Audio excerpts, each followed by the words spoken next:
Who to buy for Gameweek 35? Hey managers, welcome back to this channel FPL Vamos, and today we're gonna talk about the best transfers to do for Gameweek 35 with players projections and more tips.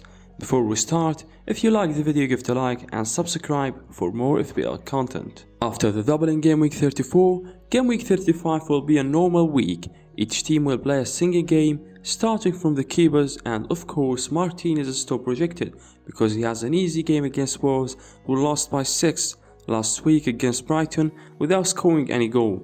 The only problem is that Aston Villa fixtures is hard a bit. They have Liverpool after this, and then Tottenham, then Brighton, so for this week it is a great option, but for long run it is not the best.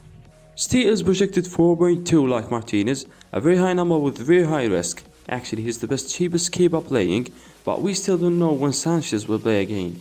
If he didn't start in the last 2 games, so if he continues to be on the bench, then Steele is the best in our list with just 3.9 million. Next we have Alisson. When you know that Liverpool haven't come out with a clean sheet since game week 29, you will be careful in your choice for him.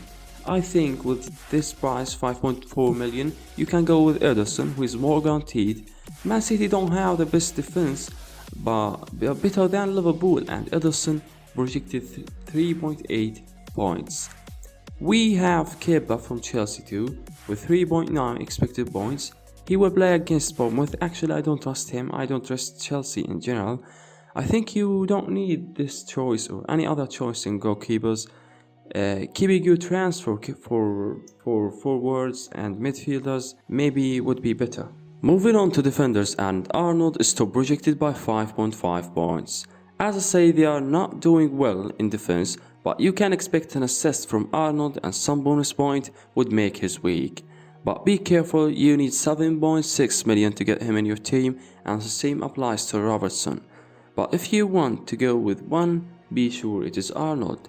Then we have Stobinian and Dunk in this list. Actually, Veltman is projected well and too.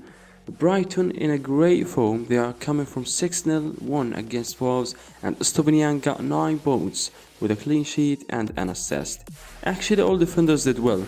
The shock came from midfielders Mitoma, Marsh and McAllister. So if you want a defender from Brighton, then Stobinian is absolutely the best option, and he's the same price as Dunk, so absolutely go with him.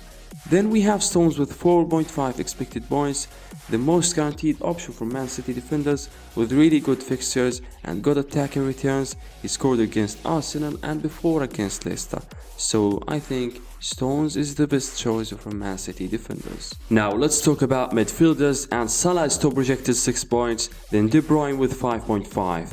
One of these two should be in your team. Salah can score in the worst conditions. This week he was able to score from a penalty kick in the difficult victory against Tottenham. In addition to that, his fixtures are easy until the end of the season, so he is a great option with 13 million. De Bruyne is good as well. After the great performance against Arsenal, they've decided to rest him for a match, but if he played, and this is expected, he is absolutely one of the best options. Next we have Son, projected 4.5, scored a goal and assist in the last game against Liverpool. Son this season is not in the best form, but still a differential option. If you want to complete the season in the risky style, you can go with him. Otherwise, 11.5 is not a small number to waste in a differential option. Next, Marsh still in the projections. Disappointing results for him and Mitoma last week. I was sad because they both gave me 2 points after such a big win. I still believe in them, and I recommend you to have one of them at least until the end of season, and don't forget that they have 2 more doubles in game week 36 and 37. Next, Gakpo with 4.4 million. Maybe he is a good option, but I think Salah is enough in the mid. If you want more Liverpool assets, maybe you can go with Jota, but Gakpo still is a good one too. To forward line, and as expected, Haaland comes first with 6.2 expected points. Haaland is not optional now. We have moved to the stage where we think about whether he is not optional in captaincy too. So I think there is no room for Kane, even if he is top projected every week. I think The strategy should be Haaland and a mid-budget forwarder like Watkins, Tony or Darwin. They are all in our list. Watkins projected 3.9 with the great form of Aston Villa, then Tony and Darwin the same with 3.5.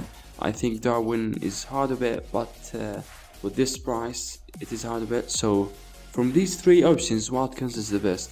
For long term there are more good options like Welbeck, so if you go Haaland and Watkins, that would be a good pick. So get Haaland and other good one, and the third would be to balance the budget. Tell me in the comments what's your transfers this week. And finally, if you enjoyed the video, please give it a like and subscribe for more FPL content.